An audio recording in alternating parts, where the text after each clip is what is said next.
यूहन्ना 21 उसकी 15 आयत को आप अपनी स्क्रीन के ऊपर पढ़ेंगे।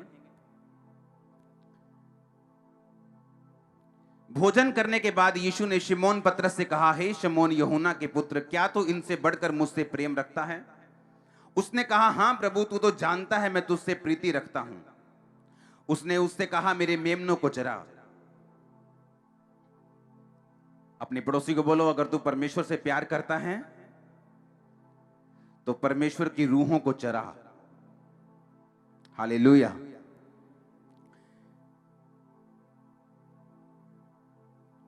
उसने दूसरी बार उससे कहा, हे शिमोन यूहन्ना के पुत्र, क्या तू मुझसे प्रेम रखता है? उसने कहा, हां प्रभु, तू जानता है मैं तुझसे प्रीति रखता हूं। उसने कहा, मेरी भेड़ों की रखवाली कर। उसने तीसरी बार उससे कहा, हे शिमोन यूहन्ना के पुत्र, क्या तू मुझसे प्रीति रखता है? पतरस उदास हुआ और उसने तीसरी बार ऐसा कहा, क्या तू मुझसे प्रीति रखता है? पतरस उदास हो गया क्योंकि उसको शक पड़ गया। उसको पता नहीं, ऐसा लगने लगा कि शायद परमेश्वर ऐसा समझ रहा है कि मैं उससे प्यार नहीं करता हूं, लेकिन मैं तो करता हूं। शायद परमेश्वर ने अपने दिल में अपनी वो बात रखी है कि मैंने उसका इनकार कर दिया था, शायद इसलिए परमेश्वर को शक है। लेकिन उसने तीसरी बार कहा, हां प्रभु, तू जानता है कि मैं तुझसे प्रीति रखता हूं। यीशु ने कहा, मेरी भेड़ों को चरा। अपने पड़ोसी को बोलो, एक प्रोफेसी मैं आपको दे रहा हूं अपने पड़ोसी को देने के लिए। बोलो, श्राप से ब्लेसिंग की ओर आज से तू जा रहा है और ये ब्लेसिंग नजर आएगी। आमीन ऊंचा तो ये ब्लेसिंग आपकी।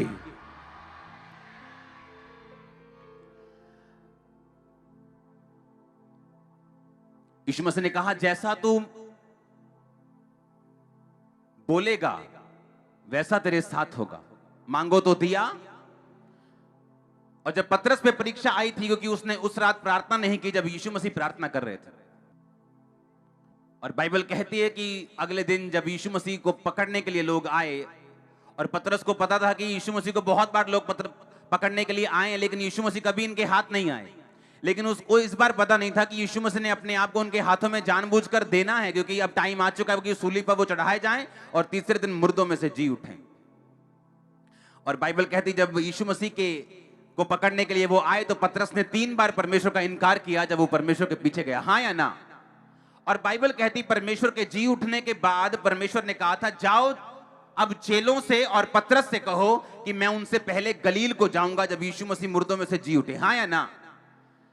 चेलों से और पतरस से। उसने ये नहीं कहा चेलों से कहो। जब आप टीम को बोलते कि मेरी टीम को मेरे पास भेजो, साउंड टीम को मेरे पास भेजो, आप साउंड टीम का अकेले अकेले का नाम नहीं लेते, आप बोलते टीम को मेरे पास भेजो। लेकिन एक बंदे का नाम लिया गया क्योंकि पतरस अपना चेले होने का अधिकार खो चुका था और कर्ज के नीचे और श्राप के नीचे आ चुका था।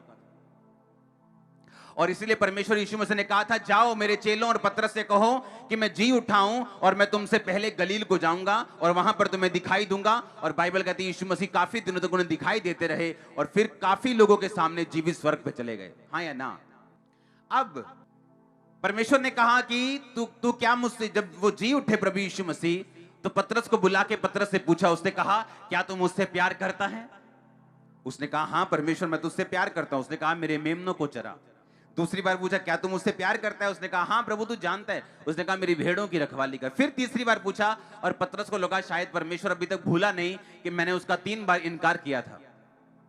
लेकिन प्रभु यीशु मसीह यहां पर क्या कर रहे थे? वो 3 बार ही उसके मुंह से अंगीकार करवा रहे थे कि जिस तरह तूने 3 बार अंगीकार किया था कि तू मेरा चेला नहीं है, लानत हो जो उसको जानता हो, मैं उसको नहीं जानता। तूने 3 बार मेरा इनकार किया, लेकिन अब 3 बार तू मेरा इकरार करेगा और तू श्राप से तू आशीष की ओर जाएगा और फिर से मेरा चेला बन जाएगा। आप मेरी बात समझ रहे कि नहीं? अब मैं आपको एक बात बताना चाहता हूं। पतरस जो परमेश्वर से दूर हो चुका था, इनकार कर चुका था, और उसको ब्लेसिंग में लेके आने के लिए परमेश्वर ने किस तरीके का उपयोग किया। याद रखो, अगर आप 10 साल भी अपनी आशीष का इंतजार करते रहेंगे तो इंतजार करते ही रहेंगे, वो आशीष आपके पास नहीं आएगी। सुलेमान ने कहा परमेश्वर बोलता है क्या चाहिए तेरे को। जब वो बहुत सी भेंट चढ़ाता है, रात को परमेश्वर सपने में नजर आता है और बोलता है क्या चाहिए। उसने कहा मैं तो एक लड़का हूं, इतनी बड़ी प्रजा का मैं काम नहीं कर सकता, मुझे ऐसी बुद्धि चाहिए कि मैं ये प्रजा का न्याय कर सकूं। परमेश्वर ने कहा तूने बुद्धि मांगी, लेकिन मैं तुम्हें धन भी दूंगा, ऐश्वर्य भी दूंगा, जो आज तक मैंने किसी को नहीं दिया। क्यों? क्योंकि उसका बाप दाऊद जो था अपनी लाइफ का सारा पर्सनल गोल्ड परमेश्वर को दे चुका था, बीज बो चुका था। और परमेश्वर ने कहा तूने अब तक इतिहास का सबसे बड़ा बीज मुझे दिया है, मैं तुझे इतिहास का अब तक का सबसे अमीर आदमी करूंगा। अपने आप कुछ नहीं होता, अपने आप कुछ नहीं होता। आज लोग ऐसे हैं जो फाइनेंशियल प्रार्थना ही करते रहते बैठकर, परमेश्वर कब मेरी नौकरी लगेगी, परमेश्वर कब मेरी ये होगा, परमेश्वर कब ऐसा होगा, और सब कुछ परमेश्वर ने आपके हाथों में दिया हुआ। हालेलुया। मैंने नाइजीरिया में होना और वहां पर मैंने अपने एक एक कतरे को बो देना, और वापसी भी मैंने अपनी टीम को फोन करना। मैंने कहा कितने टेंट है हमारे पास जी 400 टेंट है, हमारे पास 300 टेंट है। अच्छा डबल कर दो। ऐसे कैसे डबल कर दें? ऐसे कैसे हो सकता है कि कलीसिया सीधा 20,000 से सीधा 40,000 हो जाए? ऐसे कैसे हो सकता है?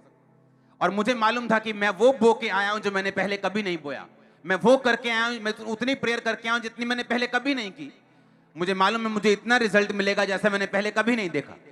और लोगों को लगता था शायद बड़ी मीटिंग के कारण लोग आए। नो, वो लोग रेगुलर हो चुके थे मिनिस्ट्री में, क्योंकि जो कुछ आप बोते हैं वो कुछ आप काटते हैं।